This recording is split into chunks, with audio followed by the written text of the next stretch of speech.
Halo semuanya, kali ini bersama saya Nabila Aurelia Pranesi, bisa dipanggil dengan Nabila. NIM aku ada 2502 00074126. Dan di sini saya nggak sendirian teman-teman. Di sini ada juga narasumber kita dan dia itu teman saya. Boleh kita kenalan dulu, Kak Cevanin. Halo Kak. Halo Kak Nabila, halo semuanya, aku Sevanin Amelia, biasa dipanggil Sevanin dengan NIM 250 2007 4169 dan kami dari kelas 2025 I.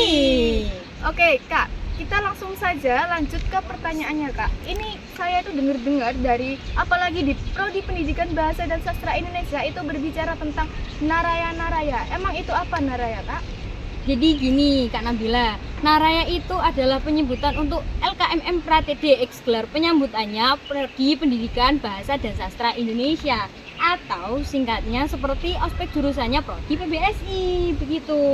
Oke, wah ternyata dari Prodi Pendidikan Bahasa dan Sastra Indonesia itu ada ospek jurusannya ya Iya, Kak ya? betul sekali. Dan itu wajib banget berarti ya Kak, ya? Wajib. Oke, kalau gitu kita lanjut ke pertanyaan kedua ya Kak. Di sini itu kalau nggak salah saya dengar dari teman-teman saya itu ada tentang tugas video TikTok yang dimana deadline-nya itu kurang dari 24 jam. Gimana Bener. pendapat kakak? Sejujurnya kami para peserta naraya ini pusing ya Kak, karena belum lagi ada tugas matkul lain gitu. Terus ini ketambahan tugas dari naraya. Tapi ya gimana ya, kita kan mahasiswa nih. Iya. Jadi mau nggak mau dan segimanapun kita harus mengerjakan dua-duanya. Yang penting itu sih manajemen waktu. Saya waktu itu sampai multitasking, satunya ngerjakan tugas naraya, satunya ngerjakan tugas dari dosen. Kerasa banget pusingnya. Iya. Oke, jadi teman-teman jangan lupa buat kita harus pintar-pintar mencari peluang waktu dan mengatur waktu dengan baik ya teman-teman. Oke, kita langsung lanjut ke pertanyaan ketiga ya Kak. Di pertanyaan ketiga ini, gimana pendapat kakak soal manfaat dari kegiatan naraya ini? Tentunya sangat bermanfaat sekali. Mungkin kalau kita sebelum melakukan kegiatan itu kita kayak ngerasa, oh ini apa sih, ini pentingnya apa sih. Tapi ternyata setelah kita melakukan kegiatan tersebut, kita kerasa banget kok manfaatnya. Waktu itu kita ada dikasih materi tata letak gedung, jadi kita kan nyobi ya maba.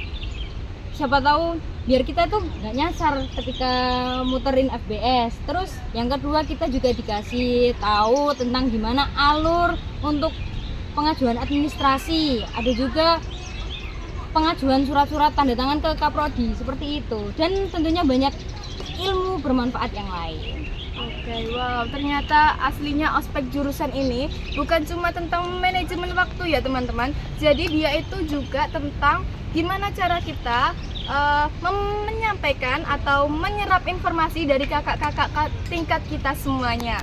Oke, dan di sini ada pertanyaan keempat kakak. Menurut kakak nih ya, kan di hari Sabtu pada tanggal 20 September itu ada inaugurasi naraya. Nah, menurut kakak itu gimana nanti gambarannya? Seru atau gimana? Pastinya inaugurasi naraya ini akan sangat seru Kak Nabila, karena di hari terakhir ini semua kelas atau semua kelompok akan menampilkan yaitu drama musikal. Yang pasti mereka sudah menyiapkan penampilan performa drama musikalnya, dan ini sendiri lihat, ini aku udah siap. Ini udah persiapan, udah bawa samper ini. Berarti persiapan dari siswa-siswi atau mahasiswa dari Prodi Pendidikan Bahasa dan Sastra Indonesia ini sudah mantep banget buat diinaugurasi. Betul. Oke. Dan di sini ada pertanyaan terakhir sebelum kita menginjak pertanyaan yang terakhir atau penutupan, gimana pesan-pesan atau saran dan kritik soal acara naraya ini? Gini, untuk aku mungkin prefer ke kritik ya. Waktu itu kemarin aku dengar banyak anak-anak atau peserta naraya yang mereka itu dipanggil tim ketertiban karena sesuatu hal sepele. Yaitu karena apa? Bawa parfum.